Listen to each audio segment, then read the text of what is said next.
ఎన్నికల్లో ఇచ్చిన హామీలను నెరవేర్చకపోతే తమను ప్రశ్నించవచ్చునన్నారు అనంతపురం జనసేన అభ్యర్థి టీసీ వరుణ్. ఇచ్చిన హామీల పరిష్కారానికి కట్టుబడి ఉంటానని బాండ్ పేపర్ను రిలీజ్ చేసి సంతకం పెట్టారు. ప్రత్యర్థి పార్టీల వల్లే హామీలిచ్చి మర్చిపోవటం తమ లక్ష్యం కాదన్నారు. టీసీ వరుణ్ ఎన్నికల్లో జనసేన విజయం సాధించడం ఖాయమని ధీమా వ్యక్తం చేశారు. భాగంగా వాడ గడప తిరిగినాక కొన్ని ప్రాబ్లమ్స్ మా దృష్టికి వచ్చాయి. ఆ దృష్టికి వచ్చినాక ప్రజలు మమ్మల్ని గెలిపించినాక మేము ఖచ్చితంగా వాళ్ళకి ఏం చేస్తామని చెప్పేసి 100 రూపీస్ బాండ్ పేపర్ పైన ఈరోజు మొత్తము అన్నీ రాసి ఈరోజు మీ సమక్షంలో రిలీజ్ చేయడం జరుగుతుంది.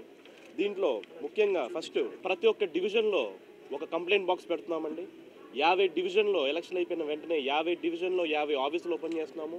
4 పంచాయతీలో 4 ఆఫీసులు ఓపెన్ చేస్తున్నాము. ఆఫీస్ చేసి అక్కడ కోఆర్డినేటర్స్ని పెట్టి మీ సమస్యలు అక్కడే తీర్చడం జరుగుతుంది. అలాగే ఇమీడియట్గా మినరల్ వాటర్ ప్లాంట్ ప్రతి ఒక్క డివిజన్లో ఒక వాటర్ ప్లాంట్ పెడుతున్నాము.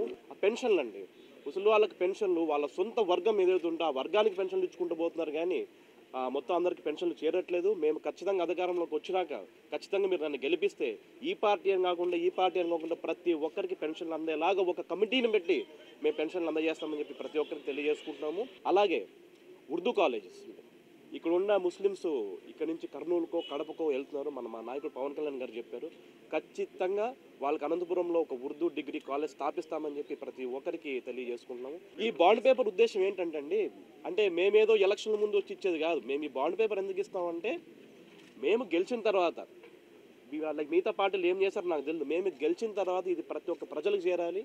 మీరు ఆ రోజు మీరు మాట ఇచ్చారు కదా అని చెప్పి ప్రజలు మమ్మల్ని కాలర్ పట్టుకొని అడిగేలాగా. For more updates, please subscribe 99 TV Telugu.